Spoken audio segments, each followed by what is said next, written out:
The rain poured like grief from heaven, soaking everything in its path. At a nearly deserted bus stop on the edge of town, a young woman in a wrinkled army uniform stood hunched over, her duffel bag at her feet, and her shoulders trembling, not from cold, but something deeper. Something broken. Jacob Miller, a single dad of two, was driving home from picking up groceries when he saw her. It was the haunted look in her eyes that made him stop. A look he recognized all too well, because years ago, he'd worn the same expression after losing his wife. He rolled down the window. "You okay, soldier?" The woman looked up, startled, her lips parted but no sound came out. Her eyes were red, not just from the rain. "Where are you headed?" he asked gently. She hesitated, then whispered, "Nowhere." Jacob paused.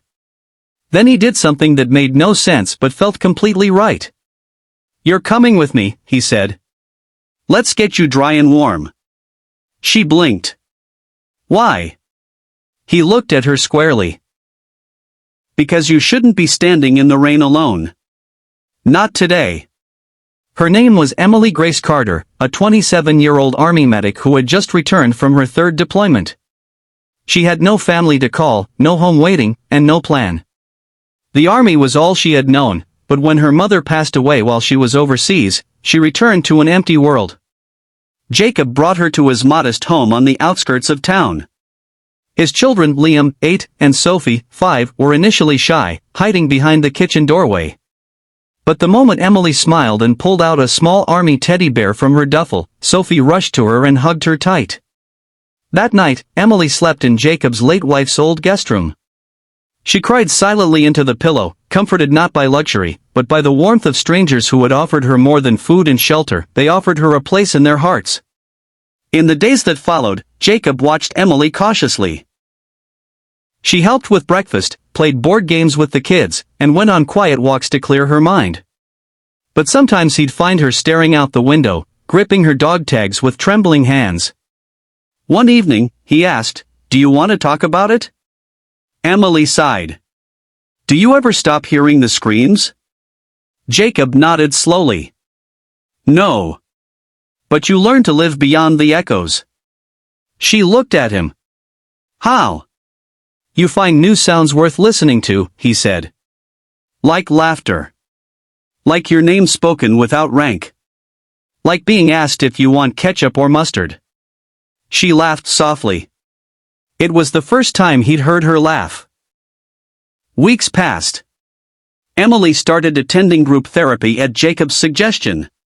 She was reluctant at first, but it helped her confront the PTSD, the survivor's guilt, and the crushing silence of being forgotten after service. Liam would sometimes draw her welcome back cards even though she'd been back for a month. Sophie started calling her Miss Emily and insisted she sit next to her during bedtime stories. One afternoon, Emily returned from a therapy session and found Jacob fixing a broken chair on the porch. "Thank you," she said quietly. "For the chair," he smiled.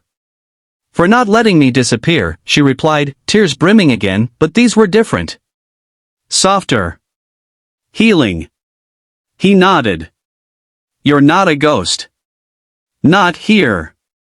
Then came the job offer. A local clinic needed a part-time nurse, and when the director heard Emily's Army experience, she offered her the position on the spot. Emily was hesitant. "What if I fail?" Jacob looked at her with calm assurance. "You've survived combat.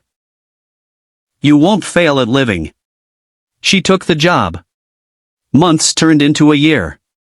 Emily moved into her own place just 3 blocks away, but every Sunday dinner was spent at Jacob's house. Liam had grown taller, and Sophie always saved Emily the biggest cookie.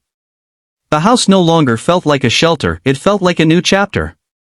One summer evening, as they all sat under the stars after grilling burgers in the backyard, Sophie asked, "Is Miss Emily part of our family now?" Jacob looked at Emily, who was blinking away tears. "Yes," he said gently. "She always was." Emily took Sophie's tiny hand, holding it tightly. "And I always will be."